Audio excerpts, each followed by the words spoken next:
So, legend has it that there is an incredibly powerful Chinese sorcerer in Jujutsu Kaisen who is even feared by Sukuna himself. And that begs the question of, like, wait, who is this Chinese sorcerer? Because you might be thinking, like, wait, I never heard of a Chinese sorcerer in this series. Well, in order to answer this question, we're going to have to figure out where this all started in the first place. So, if you're hardcore into the community, which some of you are, but I think the majority of the people watching this aren't, you might have already heard about this rumor, but if you haven't, apparently it started in a YouTube comment section, to which I'm not fully aware of whose channel this came from, but there is a screenshot of this comment where it was saying, I guess in response to whatever the video was about, I don't know, maybe something about Sukuna, it said that one Chinese sorcerer who was never seen but was mentioned to be feared by Sukuna,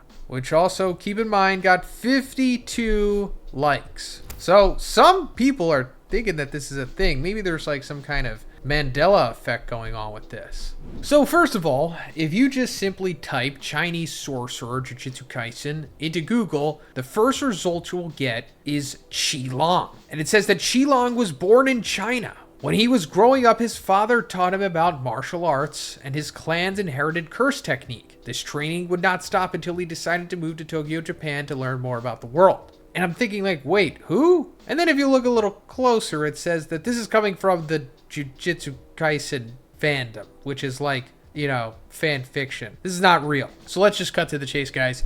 There is no Chinese sorcerer in Jujutsu Kaisen, unfortunately. I mean, I wish there was. It would be pretty cool if there was some, you know, hidden secret powerhouse out there that even Sukuna feared. But unfortunately, there's not. I'm actually pretty sure there's no one that Sukuna fears because he is the apex predator of this series, or at least as far as we know, at least I'm pretty sure that he is. However, the video is not going to end here because there's tons of other stuff I can go into, such as like what this commenter could have been thinking of, as well as the other sorcerers or other entities in this series that we haven't necessarily been introduced to yet, as well as the other instances of China showing up in the series. And that being said, let me just put it out there that it's very unlikely that there was a powerful Chinese sorcerer in Jujutsu Kaisen because 99% of the sorcerers in the Jujutsu Kaisen world are Japanese. That's because cursed energy is essentially monopolized and segregated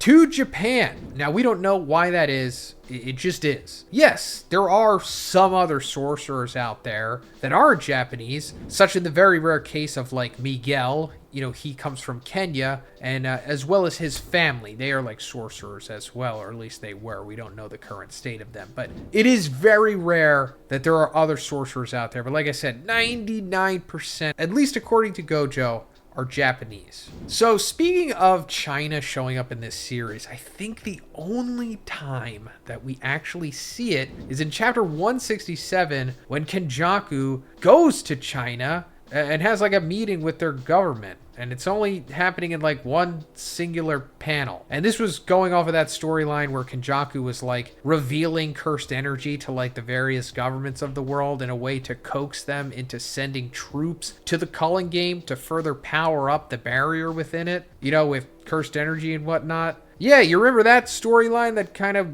really didn't go anywhere and was kind of just a problem that Gege invented for him to just have a quick solution to it and never bring it up again? But yeah, aside from that, let's go into what the popular theory around this iconic comment could have been referring to, because I don't think this guy is trolling. Even though it seems like this comment is a troll, I think he genuinely believes that this was probably something that had happened, or maybe he just misread something and kind of came to this conclusion. It's not uncommon. I'm sure that I've done this many times, even in my videos that I've made. But people think that he was possibly talking about Yamato no Orochi. Now, you might even be confused as to even what that is. So let's rewind a little bit to when Sukuna first encountered Maharaga back in Shibuya. So when he observes Maharaga, he's like, just as I thought, it's similar to Yamato no Orochi. And then he explains like what's going on with Maharaga. And then in a follow-up comment, he's like, I might have even lost to this guy if I had faced him back when Megumi was going to originally summon him. Like the second time that Sukuna took over Yuji's body back in season 1. You know, the whole sequence where he like ripped out his heart and all that stuff. Because, you know, Sukuna obviously wasn't as powerful as he was in Shibuya with the multiple fingers that he had received at that point. So I guess that led to this big confusion. Like, oh, Yamato no Orochi, I could have possibly lost to him, similar to that guy. Even though Yamato no Orochi is clearly Japanese, I'm not going to hold it against this guy for thinking that maybe it was a Chinese sorcerer. Now, who is Yamato no Orochi? Well, first of all, you might be thinking like, wait, Orochi, isn't that one of the 10 shadows? You know, part of Megumi's curse technique. And it is, but he's not talking about that because it's not called Yamato no Orochi. And yes, he did face it back at that point, but Yamato no Orochi is something entirely different. It actually comes from Japanese mythology, from the Nihon Shoki, which also... A lot of Jujutsu Kaisen is actually coming from stories that Gege has adapted from that as well. But the Nihon Shogi basically describes Yamato no Orochi as like an 8-headed dragon with 8 tails as well. And it also has like swords in its tail. And I guess that's what Sukuna is relating Maharaga to Yamato no Orochi here. Because, you know, he has the sword coming out of his arm. Or at least I think that's the parallel here. Now, does that mean that Yamato no Orochi is an actual thing in Jujutsu Kaisen? Well, I don't know. And to be honest, we'll never know. It could have been a curse, or it could have just been an actual story that existed in their world. Because the Nihon Shoki, or at least the part that mentions Yamato no Orochi, was, I think, first made in 712 AD. And if we go back to the Heian era, that was 794 AD to 1185 AD. So the timelines kind of line up, since the mention of Yamato no Orochi happened, you know, quite a few years before the Heian era started, which is like the time when Sukuna existed in his prime. So it could have been a story that was just fiction, or it could have been a story based off of like an actual curse that existed in that world. I don't know. I don't think Gege is ever going to really elaborate on that, to be honest. But other than that, a sorcerer that we kind of know of that could be feared in theory is Michizane Sugawara, who is mentioned by Gojo to be a distant relative of both he and Akotsu.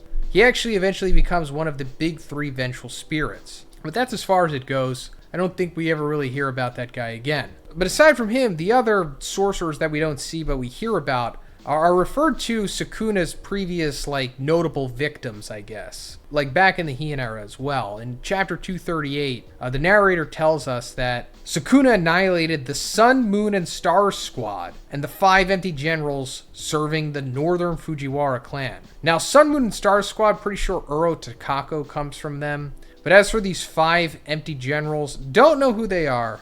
Don't know who the Fujiwara clan is. Going further, it also says, and routed the Abe clan's elite forces, which included angels and the Desi pacification squad, composed of Sugawara clan remnants. So, Sugawara being mentioned there, Michizane Sugawara clan remnants, that's a little more info there, I guess. And also the Abe clan's elite forces, which included angels, plural, which of course I guess means that Angel, you know, the person that we come to know in the series, was a part of that, or whatever Angel is, was one of these individuals. Again, I'm not going to go too much into this because not even Gege himself cares enough to explain this stuff. And at this point, I don't even know if we're going to get a Heian era flashback where all this stuff is explained. Maybe he just simply thinks that it's cool to be ambiguous about this stuff. But yeah, that's pretty much it, guys. There is unfortunately no Chinese sorcerer who was never seen but was mentioned to be feared by Sukuna. I wish there was. I think it would make things more interesting if there were more sorcerers out there outside of Japan, but